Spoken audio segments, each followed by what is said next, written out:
John, watching Free Speech TV in Minneapolis, Minnesota. Hey, John, what's on your mind today?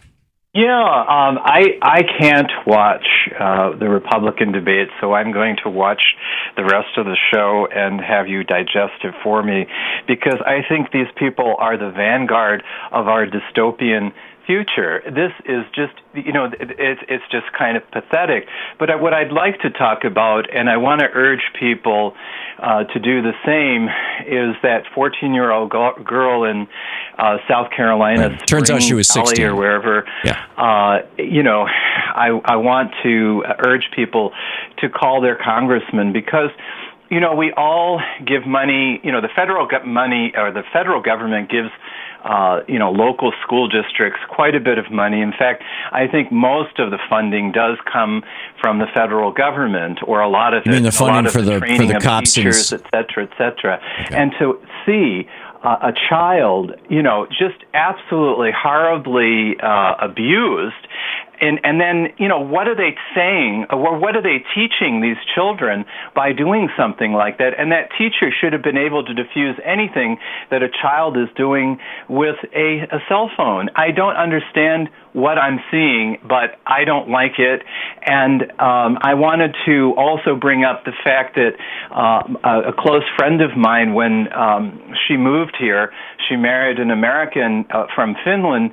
Her daughter came in and was crying, and she says, "What's going on?"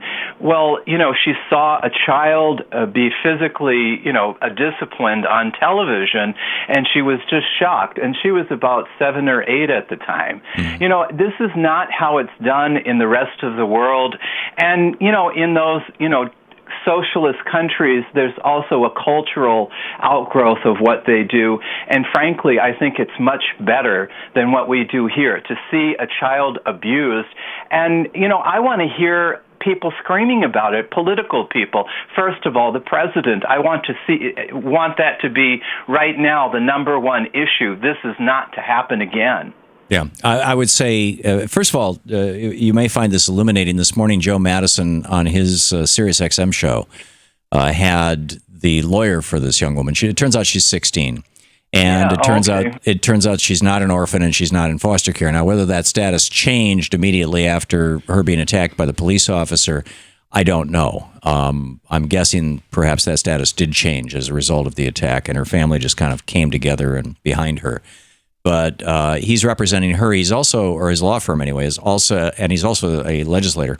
His law firm is also representing her friend, this 18-year-old girl who was yelling, why don't you guys do something, to the bystanders and the teacher as the cop was doing this. And the cop came back after he dragged the first girl off, came back and arrested her.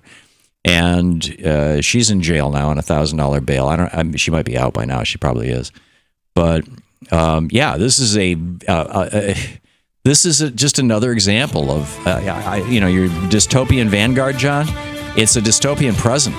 The dystopian vanguard was Reagan in 1981. I mean, this is where we're at, and we need.